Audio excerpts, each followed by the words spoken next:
The bitter wind howled through the pine trees, carrying with it the scent of snow and the promise of another harsh winter in the Colorado Territory. Jake Morrison stood on the porch of his cabin, his weathered hands gripping the rough-hewn railing as he stared down the narrow mountain trail that served as his only connection to civilization.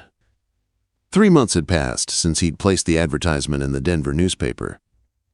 3 months of wondering if any woman would be desperate enough to answer his call for a mail-order bride. He wasn't fooling himself about what he had to offer. At 32, Jake was a man carved from the same unforgiving stone as the mountains themselves.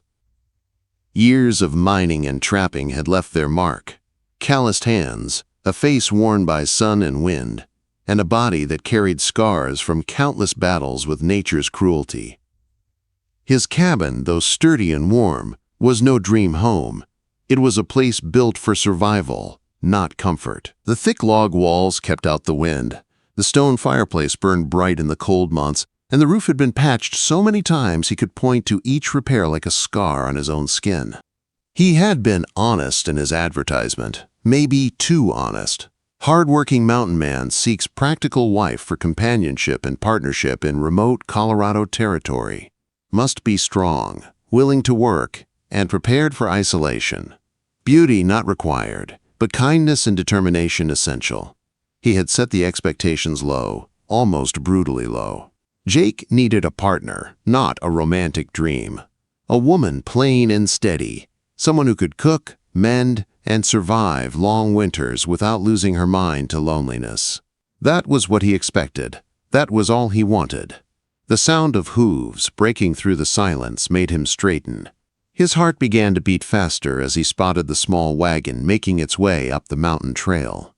Old Pete Henderson was at the reins, the only man who dared make this trip before the snows came. And beside him sat a woman wrapped in a traveling cloak, her face hidden beneath the hood. Jake told himself to stay calm, to remember this was a business arrangement. But as the wagon drew closer, his palms began to sweat.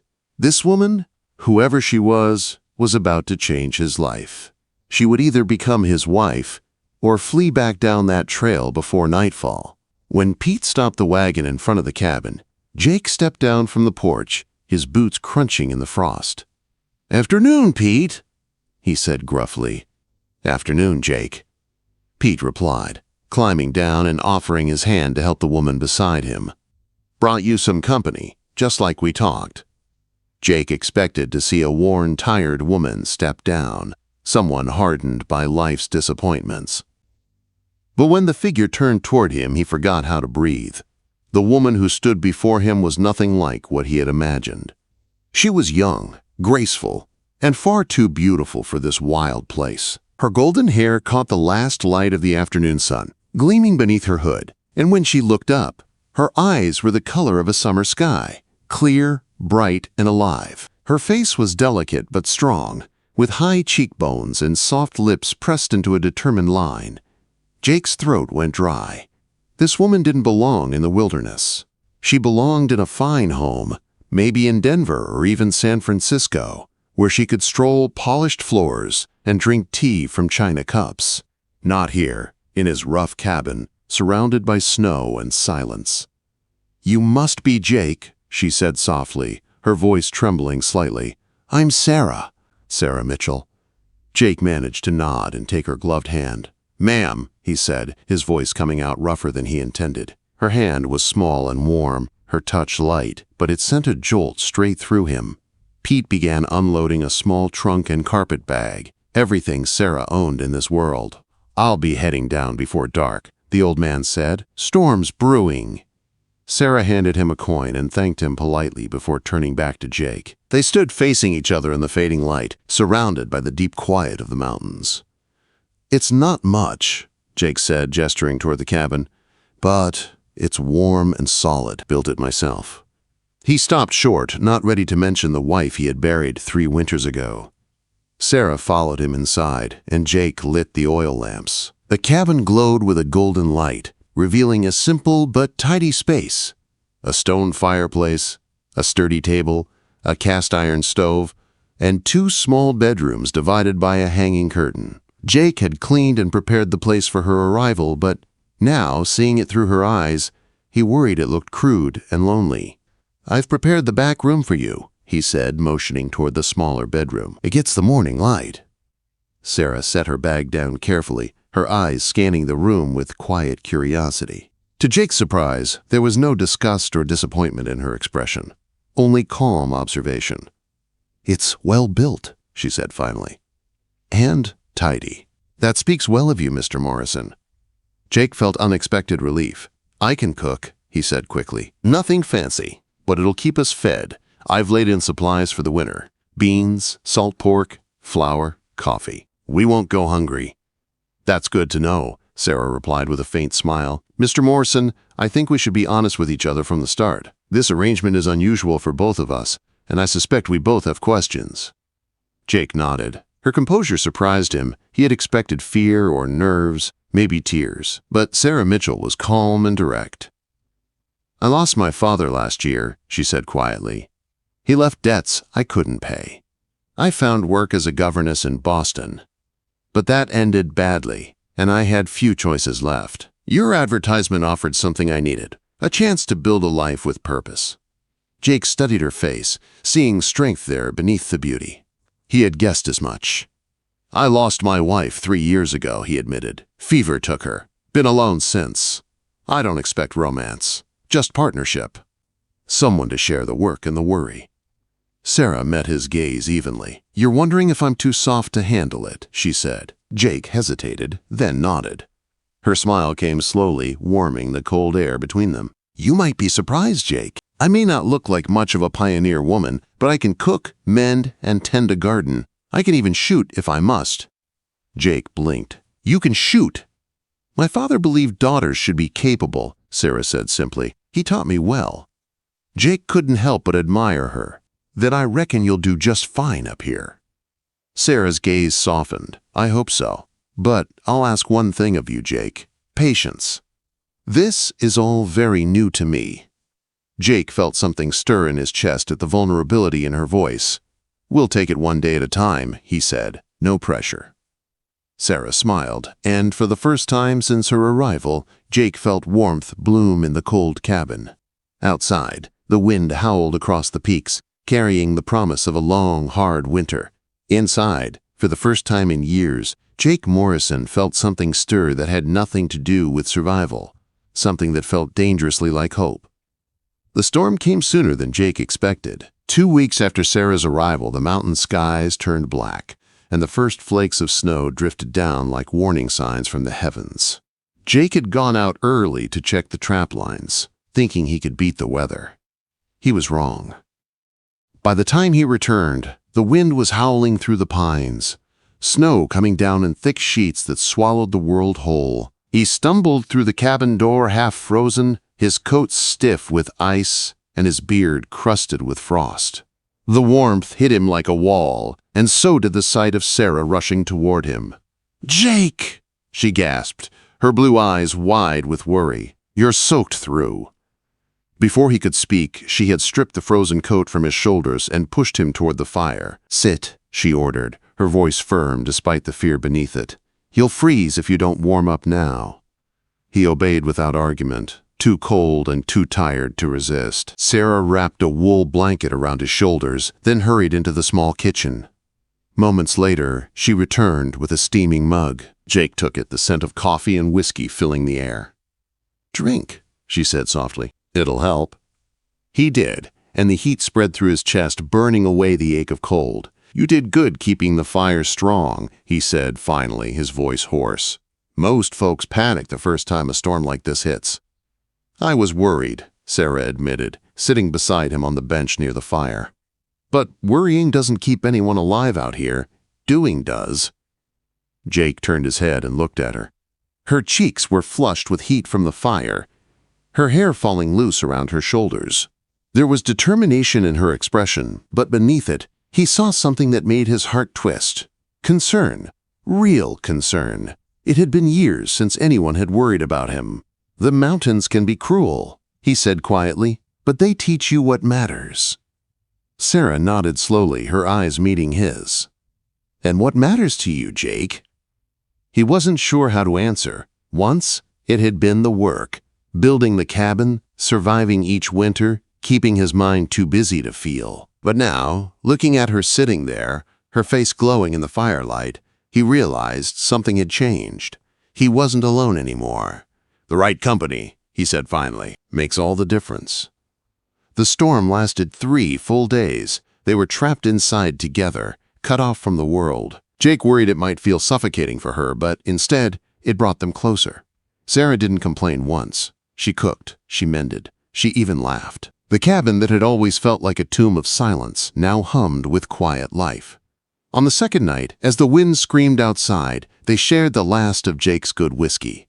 Sarah sat on the rug before the fire, her legs tucked beneath her, her eyes bright with the reflection of the flames.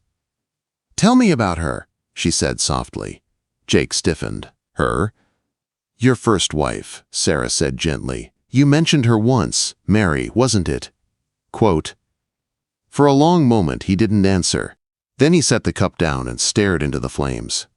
Mary was good. Kind. She loved this place almost as much as I did. She could make this cabin feel like home, even in the worst of winters. "You loved her," Sarah said quietly. "I did." The words came out heavy, filled with truth. "But she's gone, and no amount of remembering changes that." Sarah nodded. "I understand loss. It changes you." Jake looked at her then, really looked. She wasn't just beautiful. She was strong in ways he hadn't understood before. She'd left everything she knew behind to come here, to live a life that would break most women. And yet, she hadn't flinched. "I don't know if I can love like that again," he admitted. Sarah smiled faintly. "You don't have to force it, Jake. Love isn't something you build with your hands. It grows or it doesn't. But caring, respect, friendship, those are choices. And those choices can be enough." Something eased in his chest at her words. She wasn't demanding anything. She was offering partnership, trust, and understanding. When the storm finally broke, the world outside had changed completely. The trees bent beneath the weight of snow, the air was so clear it hurt to breathe, and the mountains shone like glass. Jake and Sarah stepped outside, the snow crunching under their boots. "It's beautiful," Sarah whispered. "I never imagined anything could be so beautiful." Jake looked at her instead of the mountains. The pink light of dawn brushed her hair, her cheeks glowed against the white snow, and she looked like something out of a dream. "It is," he said softly, though he wasn't talking about the view. The days that followed were hard but steady. They worked side by side from dawn till dark. Sarah learned quickly how to split kindling, how to tell when snow meant danger instead of beauty, how to read the clouds. She never backed away from work, never complained about cold or hunger. And when she smiled at him over the breakfast table, Jake felt warmth spread through him that had nothing to do with the fire. But with the comfort came a quiet fear. He had started to care for her deeply, and that scared him more than any mountain storm. Every time she laughed, every time she brushed a strand of hair from her face, he felt something tighten in his chest. He told himself to stay focused, to remember that this was a partnership, nothing more. But his heart wasn't listening. One evening, as the sun sank behind the peaks, Sarah sat sewing by the fire. Jake watched her silently from his chair, unable to look away. The light caught her hair, turning it gold, and her lips curved slightly as she concentrated on her stitching. "You're staring," she said softly, not looking up. Jake cleared his throat. "Didn't mean to." "Yes, you did." Sarah looked up then, her blue eyes calm but knowing. "I'm not angry about it, Jake. I just want to be clear. I know this arrangement wasn't meant to be romantic. I know you expected someone plain, someone practical. And I know I make things complicated." Jake's jaw tightened. "You don't make things complicated. You make them better." Sarah's eyes softened. "You don't have to say that." "I'm not saying it because I have to," Jake replied firmly. "I'm saying it because it's true." Quote. For a moment, neither spoke. The air between them seemed to hum with something new, something fragile and alive. Then Sarah whispered, "Maybe we could stop pretending this is just about survival." Jake stood slowly, his heart hammering. He crossed the small room until he stood before her. "You sure about that?" he asked quietly. Sarah met his gaze without hesitation. "I am." Jake reached out, his rough fingers brushing her cheek. She leaned into his touch, and the last of his resistance broke. He kissed her, softly at first, then deeper as she rose to meet him. The firelight flickered across their faces as the mountain wind howled outside, but inside, the cabin was warm, alive, and filled with something far stronger than either had expected. That night, for the first time since Mary's death, Jake didn't dream of loss or loneliness. He dreamed of a future, and in every part of it, Sarah was there. Winter slowly gave way to spring, though in the high Colorado mountains, that only meant the snow melted slower than before.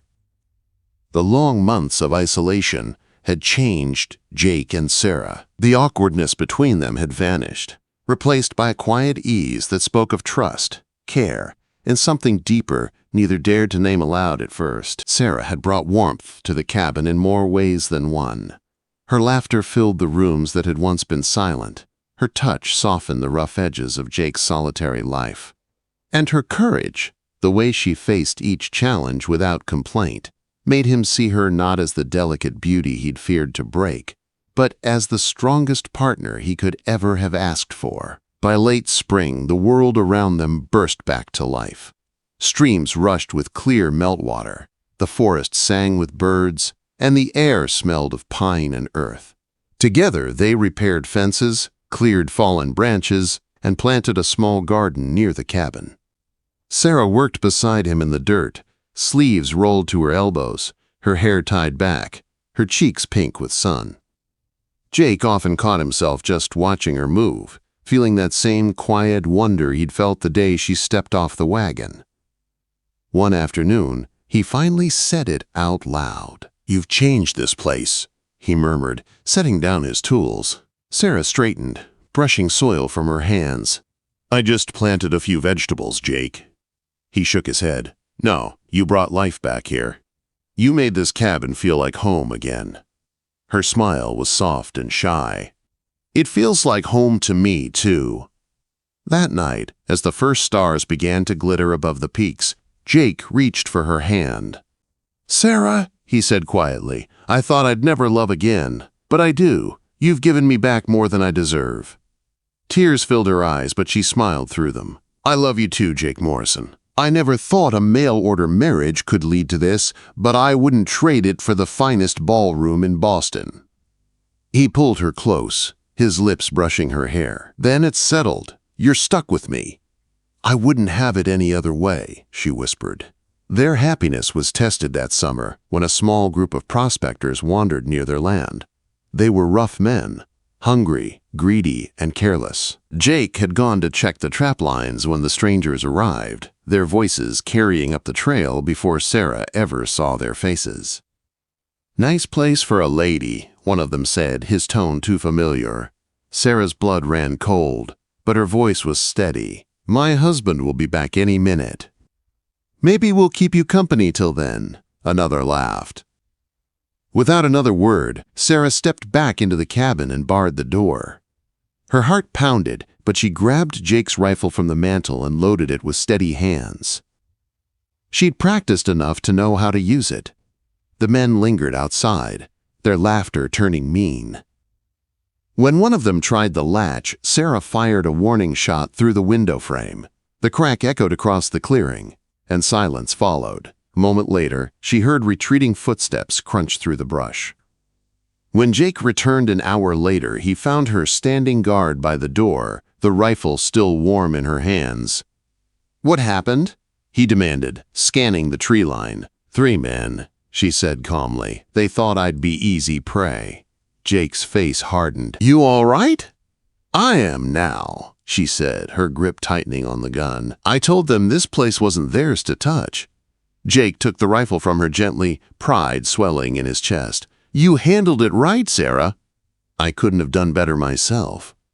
The next morning, Jake found the men camped by the creek and made it clear they weren't welcome. His voice was low and steady, but his eyes promised violence if they didn't leave. By sundown, their camp was empty. That night, Sarah sat beside the fire, her hands trembling now that the danger had passed. Jake came behind her, and rested his hands on her shoulders. "You're safe," he said softly. "You're strong, Sarah, braver than anyone I know." She looked up at him. I was terrified. "Courage isn't about not being scared," Jake said. "It's doing what needs to be done anyway." Sarah leaned into him, her body shaking. "I couldn't lose this, Jake. Not this life. Not you." He turned her face toward his, kissed her gently, and whispered, "You won't. Not while I'm breathing." Quote. From that day forward, they worked as one in everything they did. They fortified the cabin, built a small corral for the animals, and made plans for the future. As Jake looked at her, he no longer saw the city woman he'd expected to crumble. He saw the mountain wife he'd never dared hope for, tough, loyal, and full of grace. By autumn, word of their life together had spread down to town. Old Pete Henderson came to visit, bringing supplies and stories. "You've changed, Jake," he said with a grin. "Didn't think I'd ever see the day you'd be smiling like that again." Jake smiled, glancing toward Sarah, who was busy kneading dough at the table. "Guess I just needed the right reason." Pete nodded. "That's one fine woman you've got there. The mountains suit her." "They do," Jake agreed quietly. "And she suits me."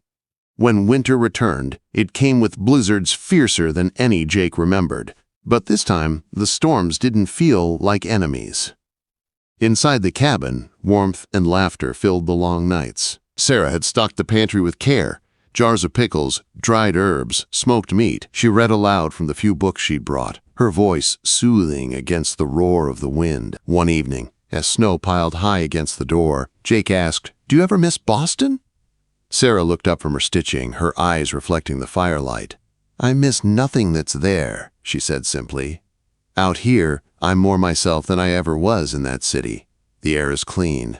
The silence is honest. And I have you." Jake took her hand. "You sure you don't regret answering that advertisement?" Sarah smiled. "You asked for a plain wife, remember? I guess you got something different." Jake chuckled. "I got everything I never knew I needed."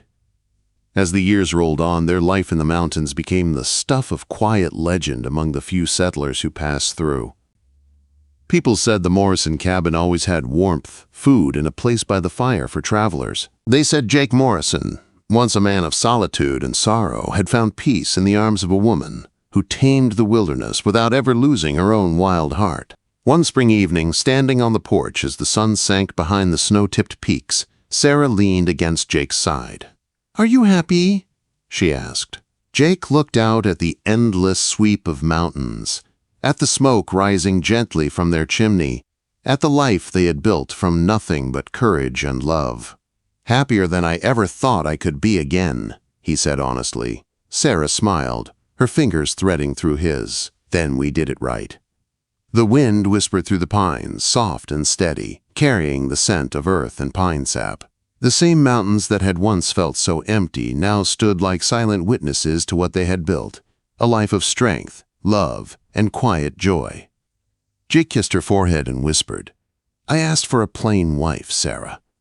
But what I got was my heart's home." Quote. And as the twilight deepened over the peaks, Jake and Sarah Morrison stood together, two souls who had found each other in the wild heart of the frontier, proving that even in the harshest wilderness, love could not only survive, it could thrive.